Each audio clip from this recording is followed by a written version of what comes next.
मौलाना तारिक जमील साहब, मुफ्ती तारिक मसूद साहब, मुफ्ती हनीफ कुरैशी साहब, मुफ्ती अब्दुल वाहिद कुरैशी साहब, इलियास कादरी साहब, मौलाना इमरान अत्तारी साहब, अल्लामा साकिब रजा मुस्तफ़ाई साहब, पीर अजमल रजा कादरी साहब, मौलाना साद रिजवी साहब, अल्लामा इशाम इलाही जहीर साहब और वो सब उलमाए कराम जो कहते हैं कि हम रहनुमा हैं, हम लीडर हैं उम्मत के लिए, हम कायद हैं, हम बतौर नमूना हैं उम्मत के लिए, उम्मत जिन्हें अपना रहबर मानती है, रहनुमा मानती है, आप सब कहाँ हैं?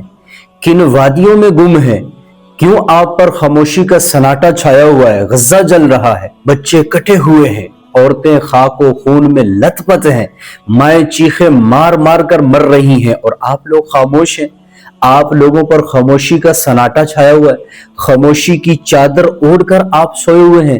आपने मोहब्बत की बातें की, हमने सुनी, आपने अखलाक सिखाए, हमने सीखे, आपने आंखों से आंसू निकलवाए, लेकिन आज पूरी उम्मत रो रही है।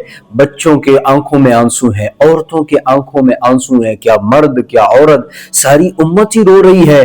तो आपके लब क्यों सिले हुए हैं? क्या आपकी जबान सिर्फ रमजान में चंदे के लिए खुलती है? क्या आपकी जबान सिर्फ जन्नत और जहन्नम के मौजू पर गुफ्तगू के लिए? क्या आपकी जबान मुआशरत, अखलाकियात, इबादत पर खुलती है?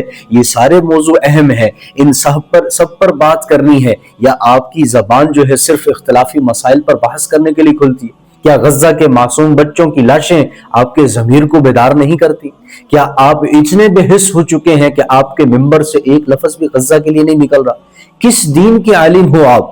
किस दीन के पैरोकार हो आप? किस दीन को लेकर चल रहे हो? वो दीन जो यतीम के सर पर हाथ रखने का हुक्म देता है, वो दीन जो जालिम के खिलाफ बोलने को अफजल जिहाद कहता है, क्या वही दीन आपको गज्जा के लिए खामोश रहने की इजाजत देता है?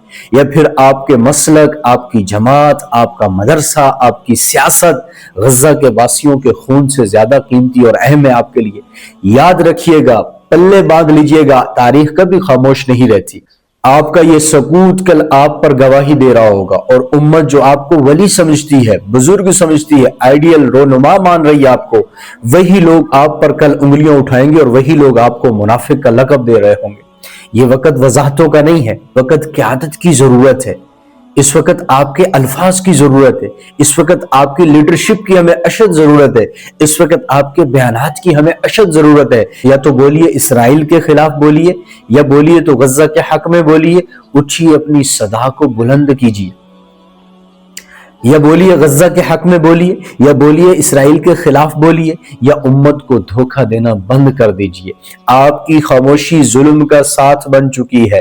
उठिए, अपनी सदा को बुलंद कीजिए। आपकी सदा का इंतजार हजारों और लाखों की तादाद में लोग कर रहे, और आप अगर और कोई नहीं बात कर सकते तो कम से कम जो मुहिम बाइकाट की चली हुई है उसका ही हिस्सा बन जाइए। लाखों फैन फॉलोइंग है आपकी, पूरी दुनिया के अंदर लोग आपको सुन रहे हैं, आपके मुरीद हैं, आपके चाहने वाले हैं, आपके एक इशारे पर जान कुर्बान कर देने को लोग तैयार हैं।